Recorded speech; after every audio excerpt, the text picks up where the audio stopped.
It seems to come around quicker and quicker every time, but it really is that time of year already. The long, warm, sunny days of summer are behind us, and if you live in the UK, you'll already know that we have the shorter, darker, colder, wet and windy conditions of autumn, and very soon it will be winter and it will start getting even colder. But what does this change of season mean for our cycling? Well, obviously the colder and the wetter conditions means that we're less and less inclined to go out and actually ride on the road. Traditionally though, us old school club cyclists have seen the winter off season as a fantastic opportunity to work on our base fitness in preparation for the upcoming cycling season. Now what this has meant in practical terms is going out on longer, easier rides, usually with our club mates, and of course they've also included things like coffee stops, which give us an opportunity to get back in touch with people that we maybe haven't seen for several months.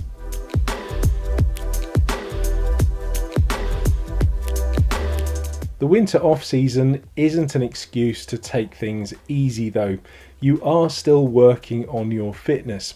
And basically what you're doing, you're forming the base of a triangle, so your initial fitness, and as the winter progresses, that fitness triangle gets narrower and narrower towards the top. So your rides will get shorter, but they'll also get harder. And when you get to the very top, you're doing some quite short rides, but at quite a high intensity. For me personally, the winter off season begins around about October-November time and lasts for approximately 12 weeks or 4 months. And during that time, you're looking to accumulate approximately 1,500 kilometers of cycling or around 65 hours of seat time.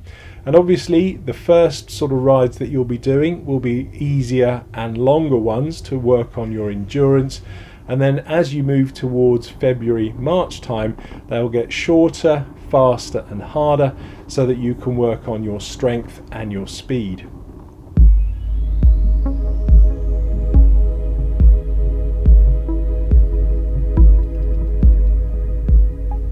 Over the last few years, there has been some new thinking which has turned this old school triangular model on its head. So the point is now at the bottom. What this means in practical terms is that you'll be going out and working on your speed and stamina, so your shorter rides earlier in the winter season when you're less inclined to go out and ride in the bad weather. And then as the weather improves, you'll be going out and doing your longer rides to work on your endurance.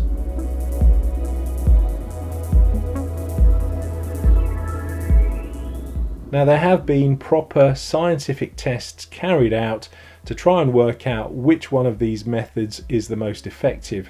And from what I've seen, there doesn't seem to be a lot in it. Both give fairly similar results. So it basically boils down to you and what you prefer. Do you rather go out and do your longer, easier rides when the weather's bad? Or do you just fancy going out and doing your shorter, harder efforts during those times? For me, I'm not a great fan of riding in the wet and the wind, so I think I personally would much rather prefer to do my longer rides and work on my endurance in the spring when the weather's better.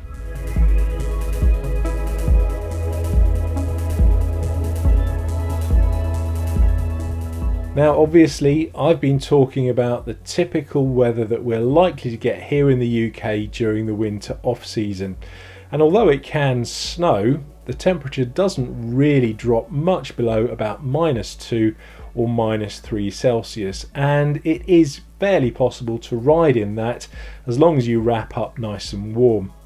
Now I also appreciate that that's not the case for the rest of the world, so if you live in places like the northern United States or Canada or northern Europe, it's going to be much colder, in which case you'll probably have to be doing most of your riding indoors on a turbo trainer. I'll be the first person to admit that riding indoors on a turbo trainer is not the most inspiring, But there are things that you can do to make it slightly more interesting. Obviously, you can listen to your favourite motivational music, but you can also use apps like Zwift and KinoMap to make the time pass a little quicker. As dull and as boring a turbo trainer can be, it is still a pretty good workout. And for me personally, I would say that an hour spent on the turbo trainer could probably equate to about 2 hours actually out on the road in terms of the gains that it's going to give your fitness.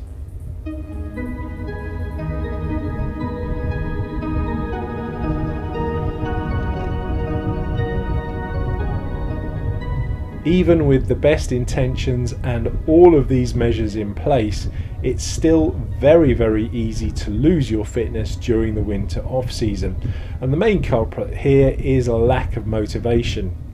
Now, this is basic human nature. We naturally slow down during the winter because it's an evolutionary thing that's deeply ingrained within us as human beings. For me, the main thing is the weather. When it's cold and damp and grey outside, I just don't want to go outside. But somehow you've just got to try and force yourself to do it. Try and look at the positives. Think about all of the fitness that you'll be gaining. Think about all of the rides that you'll be doing.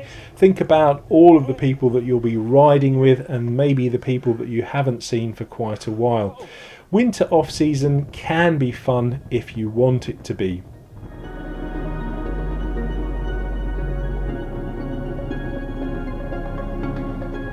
For me though, the biggest hurdle has to be Christmas and the run up to it.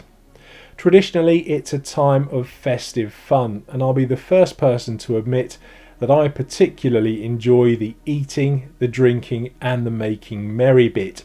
And consequently for me, over the last few years, my fitness has basically gone back to square one when we get to January.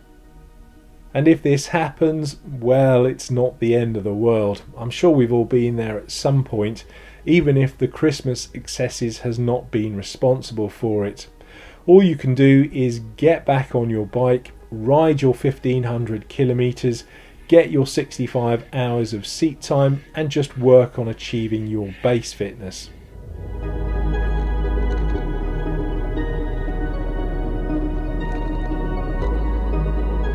I'll be honest and say that riding over the winter off season is not easy.